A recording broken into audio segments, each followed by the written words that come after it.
Serendipity. People all across the known verse believe in a great many deities and philosophies of life. I believe in serendipity. Serendipity is the greatest force in all the known worlds. It's the reason why certain events, whether we like them or not, happen. Serendipity was the reason that billions of years ago, a bank of radiation hit some swamp goo and formed the tiny little buggers that would eventually produce the human race. It's the reason why some entertainers can croon their respective vocal cords to shreds, while others like Lin-Min Spears can become megastars. To me, her performances are the equivalent of brain sandpaper, but so it goes. There is good luck, bad luck, and above them both is serendipity. Case in point. In the year 2977, on the outskirts of what was then known as the Outer Galactic Confederacy, there lie a small solar system containing 4 planets. The 4th planet was called Bakotu. It was a barely inhabitable desert world, and after several failed attempts at terraforming, it was subsequently taken off the colonization list.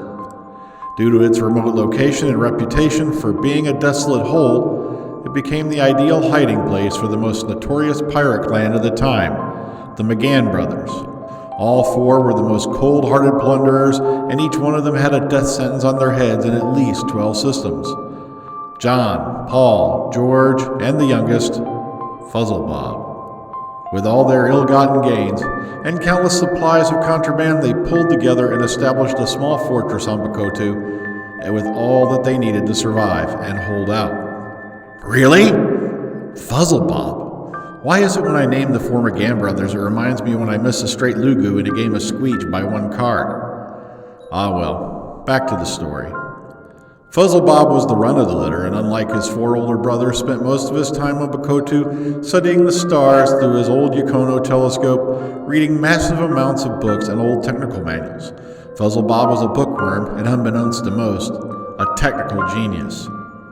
One evening, the 4 brothers returned home after a plentiful day of pillaging and decided to celebrate their good fortune by getting immensely drunk. All 4 passed out in their respective rooms, dead to the worlds.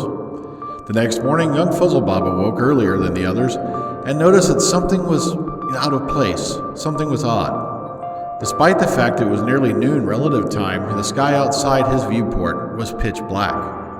Fuzzlebob, being the curious sort, crawled out of his bed, grabbed his telescope, and made for the balcony as excitement quickly sobered him up. In his mind, he thought that he would be the first person to ever record a solar eclipse on Bakotu. What he did discover would change everything in this part of the galaxy forever. Fuzzlebob, in a fit of excitement, had decided to take one of the orbit shuttles and take a closer look at what he had seen in the sky above. When the youngest brother reached orbit, his jaw dropped. I mean, if it had dropped any further, it would have bounced off his toes. Seeing the massive object through a telescope had been beyond belief. Seeing it now with his own eyes, so close that it was practically there to touch, had been nothing less than spectacular.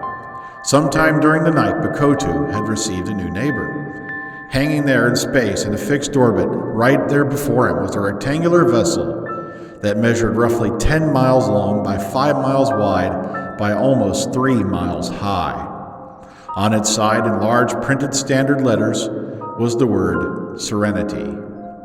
Fuzzlebob recognized it immediately from one of his precious historical texts as the 5th and last of the Babylon-class colony lifeships that had been lost in space since the end of the 22nd century. Serendipity had just dropped an invaluable prize on their front doorstep. You see, in the early 22nd century, it had been predicted that a series of massive solar flares would wipe out all life in the inner solar system within the next 100 years.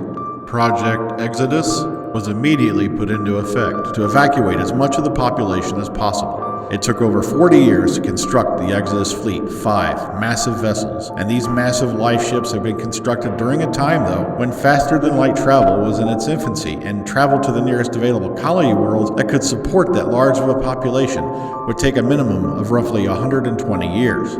The sad truth was the solar flares never came, the FTL drive that surpassed all its predecessors had been invented, and the first 4 of the massive life ships, while in flight, were found and recovered. Except for Serenity, which had just arrived at the wrong destination over 500 years too late. McGann brothers, with the baby brother, Fuzzlebob's genius on their side, turned the old colony vessel into the largest orbital commercial trade station in the known universe. Within 50 years, it was not just a black market for everything illicit, it was the black market for everything illicit. But Serenity was not a suitable name for this monstrous floating flea market of ill-gotten gains.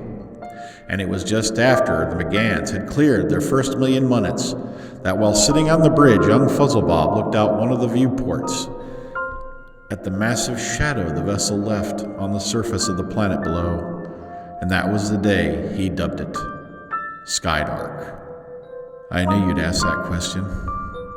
Where did the money come from? Where did the labor force come from to finance such a huge new dark enterprise that completely changed the political landscape as well as regional, financial, economical, everything? There were 3,298,422 men, women, and children in cryostasis on board the Serenity. I think you likely know what their fate was to be. Serendipity can serve both good and evil. Serendipity can be an evil bitch.